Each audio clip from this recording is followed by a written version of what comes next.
1. So a little backstory on this incident. I've been married for a little over 2 months, and my wife and I both vape. I started vaping to help me stop smoking, and she vapes to help deal with the stress of her job.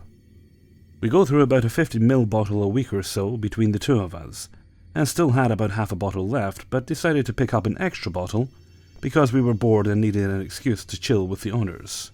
The owners mix their own juice on site, so I always date the bottles when we bring them home so I can keep up and make sure we're not spending too much on juice. The half-full bottle was 121.19 and the new bottle was 126.18. Anyway, I worked night shift this day, so as I was leaving I grabbed what I thought was the old bottle off my dresser, kissed my wife and left. When I got into the car I looked at the passenger seat and noticed I had left the bottle from 121.19 sitting there. I reached in my pocket and saw that I actually grabbed the bottle from 126.19 off the dresser. So now I had both bottles of juice, the 121.19 and 126.19. I shrugged, and decided my wife would have to come pick it up if she needed it, because going back to the apartment would cause me to be late. It's a hike from my car to the apartment since there's never any good parking left. I never bring my juice into work because it's too much to keep up with, so during downtime I went to the car, grabbed the 121.19 bottle and filled up, setting it down next to the 126.19 bottle. This was around 8 or so, don't remember exactly. Around 9:30 I got a text from my wife asking if I knew where the juice bottle was. I was typing back explaining I managed to take both of them with me when I got the text. Never mind, I found it. It didn't strike me as odd, as I'm constantly forgetting about almost empty bottles and thought maybe she found an older one. At 10:30 I leave work, noticed my vape was low and decided to fill up. I grab the bottle and it's the 121.19, fill up and head home. I noticed the newer bottle wasn't where I left it, but it was late, I was tired and again didn't think much of it. Once home I couldn't find the newer bottle, so I just said fuck it and walked to the apartment. When I got inside my wife was laying in bed and the bottle sitting on the dresser was the 126.19 bottle. I stopped dead in my tracks and looked at it for a second, then asked my wife, "Where did you find that bottle?" She looked at me like WTF, it was in the kitchen, why?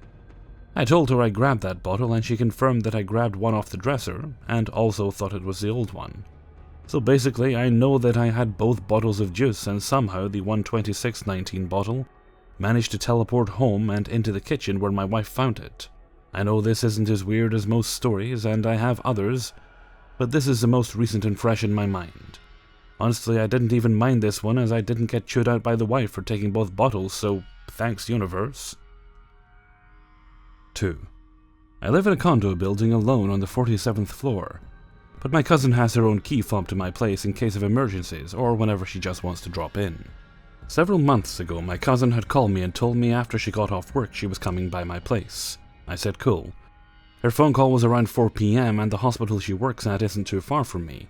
About a 20-minute drive, so I was expecting her any minute now.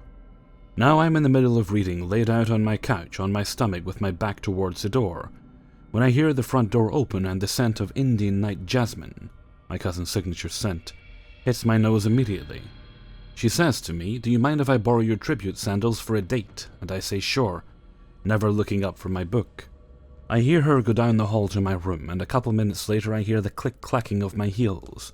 Now my cousin isn't the most sophisticated heel wearer, so it's normal for her to pace back and forth before she commits to them.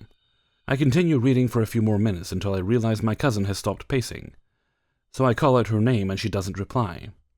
As I stand to go to my room, assuming she just strangely didn't hear me, my front door opens again and my cousin appears.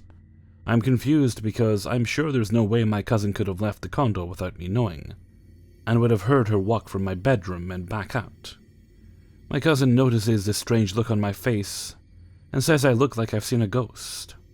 So I ask her how did she leave without me hearing, and she says this is the first time she's been at my place all day. She just got off work. So now I'm scared that a random stranger is in my bedroom, so I race to the bedroom with my cousin, trailing behind. And there's no one there. We check out my bathroom and guest room and the place is empty. I explained to my cousin that she had come home and asked to borrow my tribute sandals, and I heard her try them on.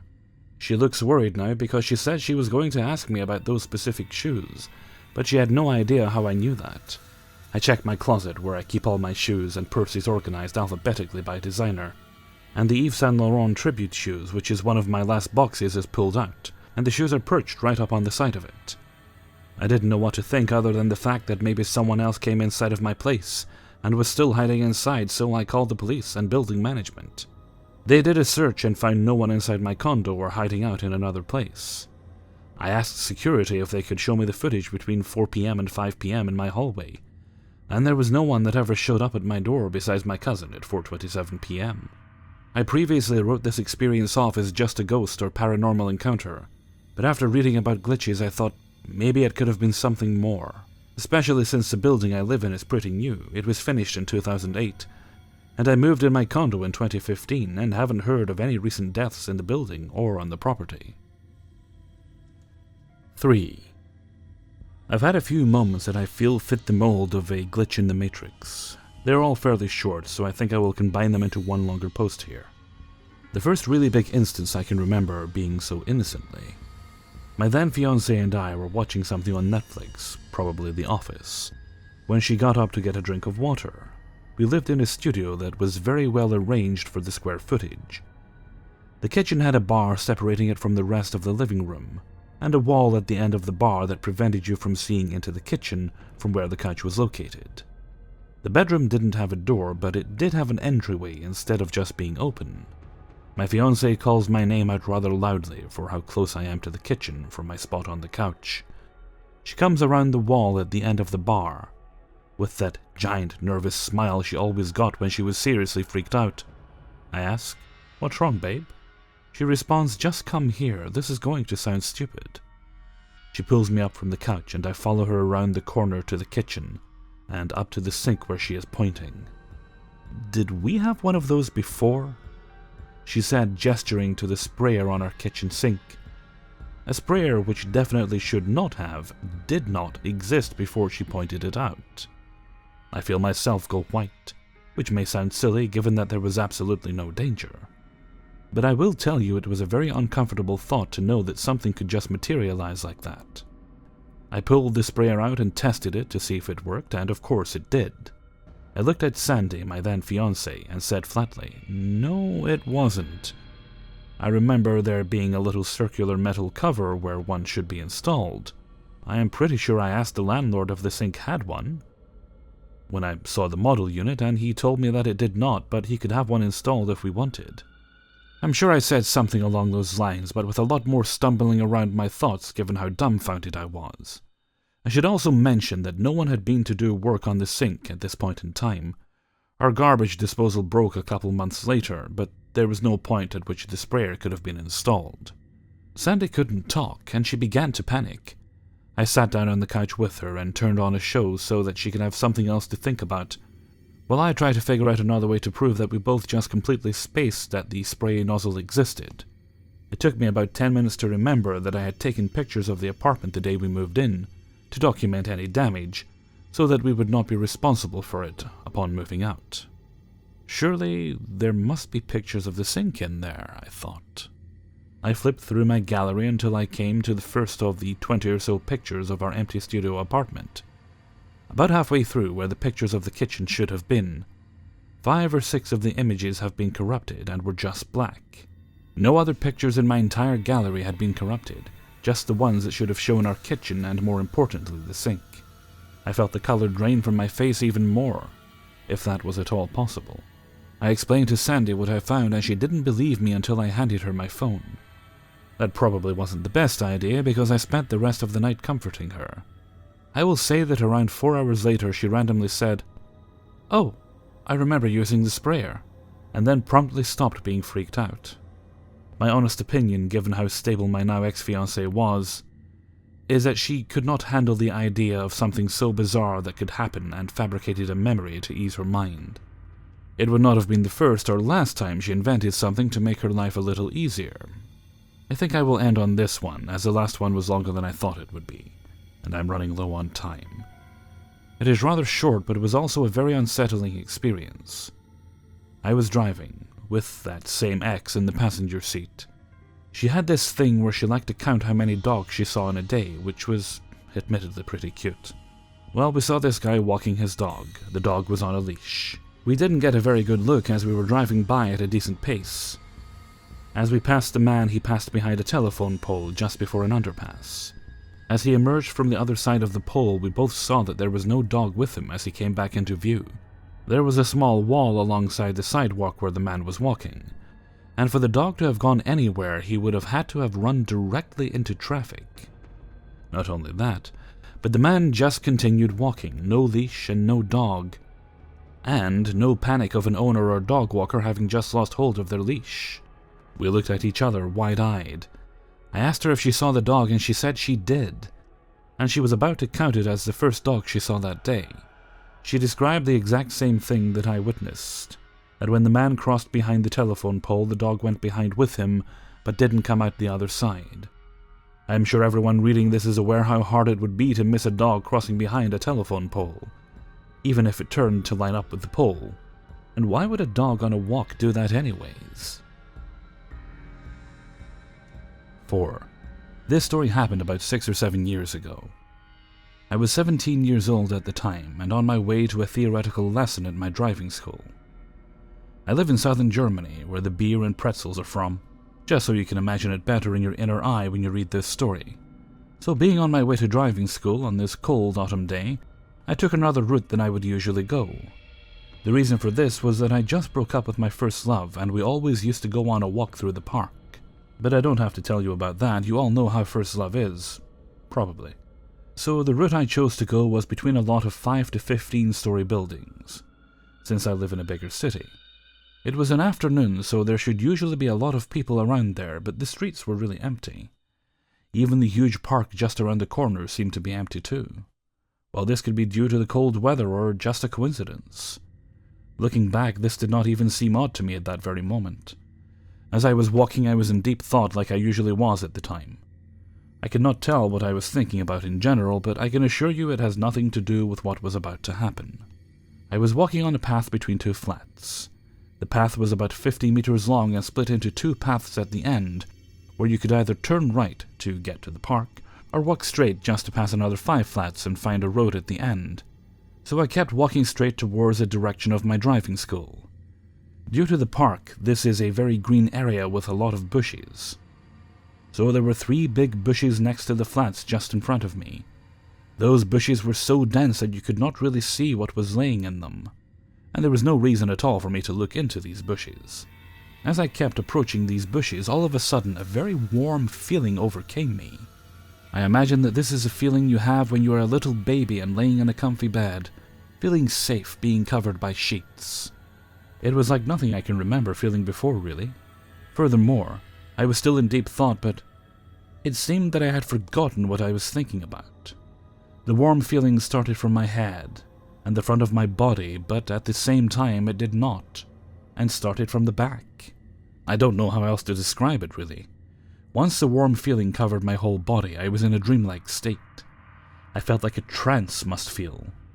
I have never felt this before. I forgot that I was walking, and I could not have told if I was still walking. I could not see anything around me anymore. It was like a white, endless room, but not ultra-white. It had a very bright shade of grey to it. I did not even bother to care about what was happening. It felt like this was normal at the moment, and nothing really special. All of a sudden, I found myself from another perspective, picking up 50 euros in the bushes, which were just in front of me. I vividly saw myself and thought, how cool would it be to find some money right now? I could really use it. And that was the moment the warm, comfy feeling started to fade again rapidly. I came back to my normal body and did not think anything. I felt like what just happened took around 30 to 50 seconds. If I was walking at a normal pace, or maybe even walking like an old lady, I would have passed those bushes in front of me already by a good 20 or 30 meters. But I was still at the very same place at which I was when this state of trance started happening. So I walked up to the bushes, still not realizing what has just happened, just to find 20 euros in the bush. I picked them up and stood there speechless. This was the moment I realized what just happened. I looked around to see if anyone was nearby, no one there. So I put the money into my wallet and kept walking, wondering what has just happened. I immediately called up my friend, who seemed confused when I told him this story. I think he did not believe me really, but I told him that I would buy him some beers, since God just gave me 20 euros. At this time I still believed in God growing up in a Christian family. I mean, it was not the 50 euros I saw in my trance state, but at least it's something, am I right? Since this happened so long ago, I thought about it very much and very often. I have told this story to so many people and no one really believes me. It's strange. People believe you're made up ghost stories, but they don't believe you when you actually tell them something which could have a scientific explanation, like a parallel universe or so. So here I am, sharing my story. I hope there is someone out there who can finally believe me. Just to clarify, I do not believe in God, paranormal things, or anything esoteric. I do not believe that it was God or something who gave me the 20 euros.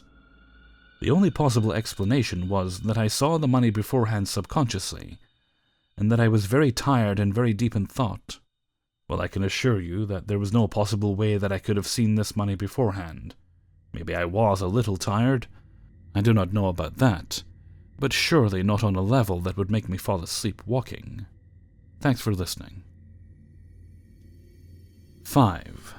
I'm an avid urban explorer, and in December a friend and I drove to a location about 45 minutes away from home. It was in a small town in Pennsylvania. To get to the abandoned house and more or less crumbling house, we had to drive on a one-lane road through a forest. When we entered that road, there was a dead deer lying on the side of the road. Not uncommon, but it would be later on. Then her GPS malfunctioned and told us to return to the route, even though we were already on it. The arrow was pointing in the opposite direction we were going, away from the forest. We kept driving away and turned into the parking lot. There were only a few cars. There's a walking trail in the forest that people use to bike, run, etc. We go to the structure and an old water tower and take some pictures, and then decide to take a walk on the trail. We both started to feel really off, like there was a secret that everyone on the path knew except us. We were the only ones on the path, and we were walking and making small talk when we heard a bike bell behind us. We turned around and a woman goes ahead of us on her bike and then stops to tie her shoe. We keep walking and my friend says, "Look at her bike, there's no bell on it." So we have no idea where the bell came from. There were only about 4 cars in the parking lot, but we ended up passing over 30 people. They all stared at us too, never breaking eye contact. Then my friend pointed out something, a boulder that had a stream of water trickling down it, but there wasn't a source or a crack. It was just starting from the middle of the rock. Again, it was weird. We kept walking down the trail and I stopped and pointed into the forest. There was a tall black figure standing far by the trees. It looked like a man, but I couldn't make out any clothes or even a face. We were looking at it when there was a loud snapping noise right beside us, like a tree branch. We turned around quickly, but there weren't any sticks or branches on the ground at all. When we looked back in the direction of the figure, it was gone, all in about 5 seconds. The entire time we felt drowsy and off. So we decided we were gonna walk back to the car and leave. There was no one else there and no cars in the parking lot. We drove back through the forest road. We were only there about an hour. And when we got to the intersection that brought us out of the forest, the deer was still on the side of the road. Except, it was entirely bones, just a skeleton, not even a body. It was completely clean. All that was left was the head, which was still on the skeleton. Nothing could have eaten or skinned it that fast, especially not without leaving any kind of fur or blood. At this point, we were freaked out enough and just wanted to go home. And then her trunk opened. There's a certain button on her car that you have to press, and her hands weren't even near it. She got out of the car to close it, and all the doors in her car clicked and locked on their own except my passenger door. It stayed unlocked. We had service too, but our GPS wouldn't start to work again until we were out of that town. I don't really know what happened, but it felt like something in that place wanted us gone. And every time we pointed out something that was strange, something else would distract us from looking too closely at it. Does anyone know what wanted us to leave or what could have caused it all? I'd love some closure to this. It still makes me feel uneasy. Sometimes I dream about it. And the same word always comes to mind when I dream about it too, the word harvest. I don't know why. Update. A couple minutes ago I looked up the coordinates to the places because I had them on my phone but couldn't remember the address, and people wanted to know where the place was. And the first thing to pop up was abandoned paper mill to be demolished on Friday. There was no talk of demolishing the place a month ago. WTF. Hey everybody, Hellfreezer here, and thank you very much for listening to 5 True Glitch in the Matrix Stories, episode 96. And thank you very much to everybody who allowed me to use their stories in this video. Now, before I go any further, I'd like to give a little plug to the author of story number 4, The Real Shroom. They have a YouTube channel. They're actually an indie game developer, and they're working on a game right now. So if you want to head on over, there's just 2 videos up right now. Spawning creatures, indie game, strategy RPG game. So if you head on over, you can click on those and see what's what. And maybe if you like what you see, you could follow the development of the game. Weird thing happened the other day. I have an Instagram account. It's not really anything to do with YouTube, but it is under the name. The Hellfreezer. So I guess people went looking for it and found it. So I tweeted out just kind of random thoughts, as I do sometimes. I don't know why I have 19 followers on Instagram. Oh, by the way, I have a Twitter account. I don't know why I have 19 followers on Instagram. I never use it, because I've never uploaded anything to it. And I now have, a day later, I now have 40 plus. So I figured I'd better post something, which I did. Although I don't really like the Instagram app at all. I only joined it so I could follow celebrities. Actually, that doesn't sound much better than stalk, does it? Well, it's a socially acceptable kind of stalking. You just follow someone on social media. That's what it's there for. Okay, and with that, I'm going to head off for now. So until next time, thank you very much for listening, and take very good care of yourselves.